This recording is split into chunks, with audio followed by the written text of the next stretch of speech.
اعوذ بالله من الشیطان الرجیم بسم الله الرحمن الرحیم. د سعودي عرب مسافر ورونو، امید لرم چې ښه به خوشحاله به او د ژوند په مزو کې به مسافر ورونو انشاءالله ان قریب 24 تاریخ نه پس انشاءالله چې د سعودي عرب فلایټونه سٹارټ شي. خو ډیر داسې مسافر دي چې هغې خپل پاسپورټونه ایجنسو ول ورکړي دي او پاسپورټونه د هغې سره پراته دي. نو د یوې خبرې غټ خیال وساتئ، ځکه چې کله فلایټونه سټارټ شي نو بیا به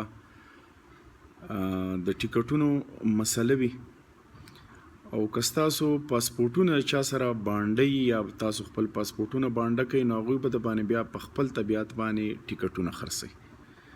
نو لہذا د دې یوې خبرې غټ خیال وساتئ او هیڅکله هم تعدي ونه کوئ، ټیکټ ګران وانه خلئ. انشاءالله مونږ به ستاسو سره ټیم په ټیم د ټیکټ د ریټونو ویډیو شیر کوو. نو تاسو د دې یوې خبرې غټ خیال ساتئ چې د 24 تاریخ نه پس انشاءالله ټیکټونه سټارټ کېدو والا دي فلایټونه.